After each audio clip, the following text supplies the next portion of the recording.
अब कैसे आदमी है? कहां से पैसा लाए आप? कौन पैसा दिया आपको? आप बीजेपी के एजेंट हैं, आप बीजेपी के एजेंट हैं। आप गज़वा हिंद की बात करते हैं। आप जैसे लोगों को उठा के जेल में डालना चाहिए था। नरेंद्र मोदी जी की सरकार और अमित शाह, ये दोनों मिलके इस देश को बर्बाद करना चाहते हैं। और जब ये जांच में निकला था कि इन लोगों का पाकिस्तान से कनेक्शन है, क्या कर रहे हैं? हिंदुओं के नाम पे नाटक कर रहे हैं। हिंदुओं को आप क्या करना चाहते हैं? मैं ये मांग करता हूं कि अमित शाह को फौरन अपने पद से इस्तीफा दे देना चाहिए था। जब मेरे एक हिंदू भाई का खून बहाया गया था कि ये लोग 2015 से लगातार आतंकवादी गतिविधि में कैसे लिप्त थे और इस देश की सरकार क्या कर रही थी। आप इस देश में आतंकवादी को जन्म दे रहे हैं। आप हिंदू मुसलमान के नाम पे आप लोगों को लड़ा रहे हैं। देश में खून बहा है, रोडें लाल हुई है, मां ने अपने बच्चों को खोया है, लोगों ने अपने आंख के सामने अपने घर को टूटता हुआ देखा है। माननीय सुप्रीम कोर्ट सबके सामने ये बोल रहा है कि हम आपके सामने मनुवादी ताकतों को चलने नहीं देंगे। ये लोकतंत्र देश है और लोकतांत्रिक तरीके से चलाएंगे। कि बीजेपी के प्रवक्ता हो चाहे बीजेपी के नेता हो, ये लोग सरेआम लोकतंत्र को कुचलने की कोशिश कर रहे हैं। सुप्रीम कोर्ट है, बीजेपी का हेडक्वार्टर नहीं है, यह सुप्रीम कोर्ट है और ये लोकतांत्रिक तरीके से चल रहा है। पूरा देश जल रहा था, उत्तर प्रदेश जल रहा था, बंगाल जल रहा था, रांची में बच्चों को ऑन स्पॉट गोली मारा जा रहा था। कौन जिम्मेदार था? कि दलित आदमी को जो बम लगा के उड़ाया गया है, क्या उनके जो दोषी हैं उनके घर को भी तोड़ा जाएगा बुलडोजर से? नहीं तोड़ा जाएगा। सिर्फ धर्म का नारा जय श्री राम या नारे तकबीर लगा देने से ये देश नहीं चलने वाला है। ये बहुत अफसोस की बात है कि लोकतंत्र देश में जो काम सरकार का था, जो काम इसका पुलिस वालों का था, उस काम के लिए माननीय उच्च न्यायालय को, माननीय सुप्रीम कोर्ट को फैसला देना पड़ा। इसके लिए मैं बहुत ज़्यादा दुखी हूँ। ये मामला बीजेपी के इसका था, प्रवक्ता था, बीजेपी सत्ता में है। अगर उसी दिन नुपुर शर्मा पे कार्रवाई हो जाती तो जो देश की स्थिति हुई है, जिस तरीके से देश में खून बहा है, रोडें लाल हुई है, मां ने अपने बच्चों को खोया है, लोगों ने अपने आंख के सामने अपने घर को टूटता हुआ देखा है। इसका जिम्मेदार कौन? अरे ये मैं नहीं कह रहा हूं, ये माननीय सुप्रीम कोर्ट ने कहा है कि इस देश में जो हालत है इसकी जिम्मेदार सीधा सीधा चाहिए नुपुर शर्मा है। लेकिन उदयपुर में जिस आप पहले हमारी बात सुनिए। माननीय सुप्रीम कोर्ट ने जो आज फैसला दिया, इस फैसले को सुन के हर इंसान, लोकतंत्र पे भरोसा करने वाला इंसान आज खुश होगा कि इस देश में, जिस देश में लोग मनुवादी ताकतों को लाना चाहते हैं, उस देश में भी आज माननीय सुप्रीम कोर्ट सबके सामने ये बोल रहा है कि हम आपके सामने मनुवादी ताकतों को चलने नहीं देंगे। ये लोकतंत्र देश है और लोकतांत्रिक तरीके से चलाएंगे। एक ही केस में इसका भी नाम है और दूसरे केस में एक और शख्स का नाम है जिसका नाम जुबैर है, उसको पुलिस उठा के जेल में डाल देती है और इसको आज 1 महीने के लगभग हो गया है, जेल में नहीं डालता है। माननीय सुप्रीम कोर्ट को फैसला ये देना पड़ता है कि भाई आपने जो गुनाह किया है इसके लिए आप सरेआम माफी मांगे। आपने जहां गुनाह किया था वहां माफी मांगे। मुझे बताइए कि उदयपुर में जो एक मां ने अपने बच्चे को खोया है, उदयपुर में एक बाप ने जो अपने बच्चे को खोया है, उदयपुर में जो बच्चे यतीम हो गए, जो बच्चे यतीम हो गई, उसका जिम्मेदार क्या बीजेपी की प्रवक्ता लेंगी?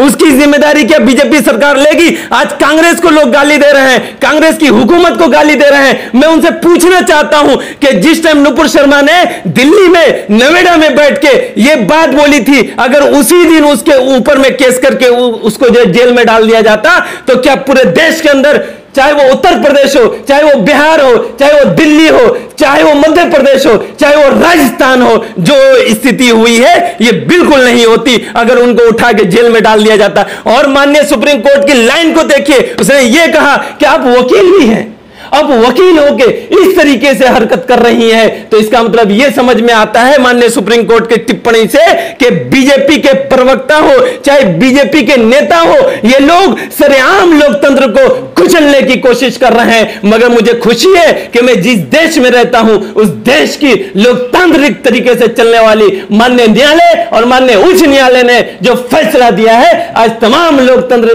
पे जो लोग भरोसा करते हैं वो खुश हैं। आप इसका स्वागत करें, लेकिन ऑफ इंडिया वगैरह लगातार सुप्रीम कोर्ट इस्लामिस्ट हो गया, इस्लाम के हिसाब से फैसला दे रहा है। देखिए, हम लोग मुसलमान हैं, हमने कल भी इस देश के लिए खूनें बहाई थी, हमने कल भी इस देश के लिए कुर्बानियां दी थी, और हमने उस टाइम भी कहा था कि माननीय न्यायालय का जो फैसला होगा वो हमारे लिए सर्वोपरि होगा। जब हमारी मस्जिदों का फैसला आता है उस वक्त भी हमने कहा था कि माननीय सुप्रीम कोर्ट जो फैसला देगा वो हमारे सर पे रहेगा। माननीय सुप्रीम कोर्ट के फैसले पे हम एक छोटा सा भी सवाल उठा नहीं सकते हैं, मगर उस टाइम भी कुछ लोग थे जो ये बोलते थे कि माननीय उच्च न्यायालय का जो भी फैसला होगा, मगर हम तो मंदिर वही बनाएंगे। और कुछ लोग आज जो माननीय सुप्रीम कोर्ट के फैसले पे जो लोग ये बोल रहे हैं कि माननीय सुप्रीम कोर्ट मुसलमानों का हो गया है, मुसलमानों के तरीके से चल रहा है, उसे समझना चाहिए कि ये सुप्रीम कोर्ट है, ये बीजेपी का हेडक्वार्टर नहीं है, यह सुप्रीम कोर्ट है और ये लोकतांत्रिक तरीके से चल रहा है। और मैं मांग करता हूं माननीय सुप्रीम कोर्ट से कि माननीय सुप्रीम कोर्ट ऐसे लोगों को चिन्हित करे और चिन्हित करके जो सख्त से सख्त कार्रवाई हो सके इनके खिलाफ वो कार्रवाई करे। नुपुर शर्मा की गिरफ्तारी नहीं होगी तो आप लोग सरकलम करेंगे क्या? बिल्कुल नहीं करेंगे। तो फिर हमारे बिल्कुल, अरे उदयपुर में जो हुआ इसका जिम्मेदार सरेआम बीजेपी है, सरेआम बीजेपी है। मैं पूछना चाहता हूं होम मिनिस्टर से, मैं होम मिनिस्टर से पूछना चाहता हूं कि आज जिस तरीके से ये बोला जा रहा है कि 2 आतंकवादियों को जो पकड़ा गया है, ये लोग पाकिस्तान गए, ये लोग सऊदी गए, इन लोगों ने ट्रेनिंग ली, तो माननीय होम मिनिस्टर कहां सो रहे थे? इनकी जो लोग थे वो कहां सो रहे थे? इनके जो ऑफिसर्स थे वो कहां सो रहे थे कि राजस्थान में 2 आतंकवादी आकर के पल रहे हैं? इसकी सबसे बड़ी जिम्मेदारी किसी की है तो वो अमित शाह की और बीजेपी की है। मैं ये मांग करता हूं कि अमित शाह को फौरन अपने पद से इस्तीफा दे देना चाहिए था। जब मेरे एक हिंदू भाई का खून बहाया गया था और जब ये जांच में निकला था कि इन लोगों का पाकिस्तान से कनेक्शन है, क्या कर रहे हैं? हिंदुओं के नाम पे नाटक कर रहे हैं। हिंदुओं को आप क्या करना चाहते हैं? हिंदुओं को आप लड़ा करके और आतंकवादी ताकतों को इस देश में आप पनप पा रहे हैं और पनपा रहे हैं। इसके जिम्मेदार सिर्फ और सिर्फ बीजेपी की सरकार और इस देश का होम मिनिस्टर और अमित शाह है। अब नारा जो दिया गया था सर तन से जुदा, बिल्कुल गलत है, बिल्कुल गलत है। ये तो यही तो बात है। ऐसे लोग जो लोग जिहादी ताकतों को इस देश में बहुत मजबूत कर रहे हैं वो कौन लोग हैं? कौन लोग ये नारे लगा रहे हैं ये लोकतांत्रिक देश में? वो टोपी वाला कौन है? आज जिस तरीके से 2 लोगों को यह कहा गया कि ये लोग आतंकवादी है, ये आतंकवादी आए कहां से? क्या ये सरकार की जिम्मेदारियां नहीं थी? सरकार को नहीं इन लोगों को चिन्हित करना चाहिए था कि ये लोग 2015 से लगातार आतंकवादी गतिविधि में कैसे लिप्त थे और इस देश की सरकार क्या कर रही थी, इस देश की पुलिस वाले क्या कर रहे थे? आज मार दिया गया हिंदू मुसलमान के नाम पे। आप इस देश में आतंकवादी को जन्म दे रहे हैं, आप हिंदू मुसलमान के नाम पे आप लोगों को लड़ा रहे हैं, मगर आप खुद आतंकवादियों को पनपा रहे हैं। इसका सरेआम बीजेपी को जाता है। इसका जिम्मेदार सिर्फ और सिर्फ बीजेपी है। जो लोग इस्लाम ने तो यहां तक कहा है कि भाई अगर कोई शख्स अगर आपके खिलाफ कोई काम कर देता है आप उसको माफ कीजिए, माफ करने वाला बहुत बड़ा होता है। इस्लाम में यह कहा गया है भाई, हमारे नबी अलैहिस्सलाम पे जो लोग कूड़ा फेंकते थे हमारे नबी ने तो उसको भी माफ किया, मगर इस देश में कट्टरवादी सोच को कौन लोग जन्म दे रहे हैं? फिर क्यों कह रहे हैं कि गिरफ्तारी होनी? हम बिल्कुल माफ कर रहे हैं। हाँ। हमारा तो ये सवाल है, सबसे बड़ा सवाल, कि इस देश में लोकतंत्र है ना जी। अगर हमने गुनाह किया तो हमारे ऊपर में फौरन FIR होनी चाहिए थी। हाँ। एक फैक्ट चेकर एक फिल्म के कटिंग को सिर्फ पोस्ट कर देता है 2018 में, और एक ट्विटर अकाउंट जिसका कुछ आता पता भी नहीं है, जो ब्लॉक भी हो चुका है, डिलीट भी हो चुका है, उसके बिना पे एक आदमी पे आप FIR करके उसको जेल में डाल देते हैं। जुबैर नाम था इसलिए ना जी। अगर उसी का नाम रामेश्वर होता तो, और अगर वही नुपुर शर्मा इसने फिल्म की कटिंग को वहां पे पोस्ट किया था, मगर नुपुर शर्मा ने ऑन रिकॉर्ड टीवी पे यह कहा, हमारे प्रॉफिट के बारे में बुरा भला कहा। आप हमें बता दीजिए कि उसके ऊपर में FIR हुआ? हुआ तो है, वो गायब हो गया। अरे कब हुआ FIR? हुआ कब? 3 दिन बाद हुआ। अरे 3 दिन बाद हुआ। सुनिए आप लोग, अरे सुनिए, बकबक मत कीजिए, सुनिए बात। 3 दिन बाद हुआ और पूरा देश जल रहा था, उत्तर प्रदेश जल रहा था, बंगाल जल रहा था, रांची में बच्चों को ऑन स्पॉट गोली मारा जा रहा था। कौन जिम्मेदार था? सरकार से हमको नहीं मतलब है, हमको सरकार से नहीं मतलब है, हमको लोकतंत्र से मतलब है। हम लोगों को, हमारे पास ऑप्शन थे, हम पाकिस्तान जा सकते थे, हम पाकिस्तान जा सकते थे, मगर हमने सिर्फ और सिर्फ लोकतंत्र पे भरोसा करके इस देश में रहने का फैसला लिया था। कि हम लोकतंत्र पे भरोसा, हम जो है लोकतंत्र पे भरोसा करते हैं। उसी नुपुर शर्मा को कौन पता, आप चिन्हित कीजिए ना। मैं तो यही मांग कर रहा हूं कि जो लोग नारा लगा रहे हैं सर तन से जुड़ा, या जो लोग पत्थर मार रहे हैं, आप उसको चिन्हित कीजिए और चिन्हित करके आपके यहां जो सबसे कड़ी सजा हमारे संविधान में लिखा गया है, आप कड़ी से कड़ी सजा सुनाइए। उनको चुन चुन के पकड़िए। आप चुन नहीं रहे, आप बुलडोजर चला रहे हैं। एक तरफ आप ये कहते हैं कि हमारे यहां आतंकवादी कांप रहा है, दूसरी तरफ एक दलित शख्स के बेड के नीचे में बम लगा के एक दलित को मार दिया जा रहा है। ये कैसा आपके यहां हो रहा है? क्या हो रहा है? उत्तर प्रदेश में जिस तरीके से जावेद साहब के घर को तोड़ा गया, वो भी उनका घर नहीं, उनकी वाइफ का घर था। क्या मैं सवाल पूछना चाहता हूं कि एक दलित आदमी को जो बम लगा के उड़ाया गया है, क्या उनके जो दोषी हैं उनके घर को भी तोड़ा जाएगा बुलडोजर से? नहीं तोड़ा जाएगा।